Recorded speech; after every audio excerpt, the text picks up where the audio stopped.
दोस्तों स्वागत है आपका आपके अपने चैनल ऋतिक की पाठशाला में। तो दोस्तों आज की वीडियो में हम बात करने वाले होंगे कि डेप्रिसिएशन यानी मूल्यह्रास क्या होता है और ये बेसिकली लगता किन चीजों पर है और लगता भी है तो किस कारण से लगता है। तो चलिए दोस्तों, depreciation refers to fall in the value of fixed assets due to usage, normal wear and tear expenses, accidental damage या फिर एक्सपेक्टेड ऑब्सोल्सी। अब आप सोच रहे होंगे मैंने क्या कह दिया। तो जब स्थिर परिसंपत्तियों का प्रयोग किया जाता है तो उनके मूल्य में कुछ गिरावट आ जाती है, तो उसी गिरावट को हम मूल्यह्रास कहते हैं। अभी बेसिकली आती क्यों है? तो सबसे पहला काम आता है यूसेज का। यूसेज मतलब होता है कि मान लीजिए आप कोई फिक्स एसेट लाए और आपने उसको यूज करा, तो जब आप उसको यूज करोगे तो उसकी वैल्यू क्या होने जाएगी, धीरे धीरे कम होने लग जाएगी। मान लीजिए आप कार खरीद के लाए और एक दिन चलाई और अगले दिन आप उसको बेचने जा रहे हो, तो जब आप उसको बेचोगे तो उसकी वैल्यू हमेशा कम में ही बिकेगी जितने में आपने उसे परचेज करा है। ये लगा क्यों? क्योंकि आपने उसको यूज कर लिया। अगला आता है आपका नॉर्मल वियर एंड टियर यानी सामान्य टूट फूट। अगर मान लीजिए आपने कोई मशीन खरीदी और आपको उसको 5th फ्लोर पर चढ़ाना है, तो 5th फ्लोर पर जब वो चढ़ेगी तो कहीं ना कहीं उसमें स्क्रैच भी लगेंगे। जब इसमें स्क्रैच लग जाएंगे तो उसकी वैल्यू कम हो जाएगी।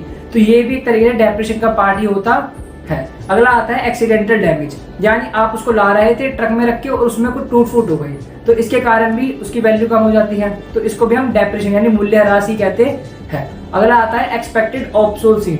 इसका मतलब होता है कि आपको एक्सपेक्ट था कि जब मैं इसको यहाँ से अपने घर तक लेके जाऊंगा तो इतना डैमेज तो होगा ही होगा। मान लीजिए जो ग्लास बनाने वाली इंडस्ट्रीज है, जब वो अपने गिलास बनाकर एक जगह से दूसरी जगह भेजती होंगी तो वो मन में कुछ चीज रखती हैं कि अगर उनके 100 गिलास के पैकेट वो एक जगह से दूसरी जगह भेज रही हैं तो कुछ पैकेट उसमें से टूट भी जाएंगे। तो जो वो पैकेट टूट जाएंगे जिन्होंने उन्होंने सोच रखा है वो उनकी एक्सपेक्टेड ऑब्सोल्सी में आता है और ये भी डेप्रिसिएशन का ही पार्ट होता है।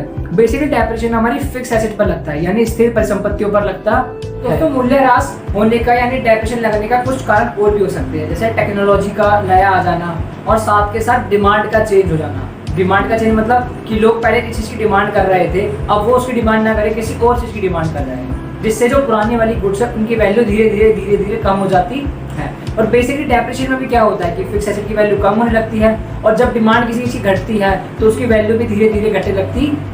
करती क्या है कि अपने आप को इस डेप्रिसिएशन के खर्चे से बचाने के लिए वो एक प्रकार का गुल्लक बनाती है। अब उस गुल्लक का नाम होता है डेप्रिसिएशन रिजर्व फंड यानी मूल्यह्रास आरक्षित कोष।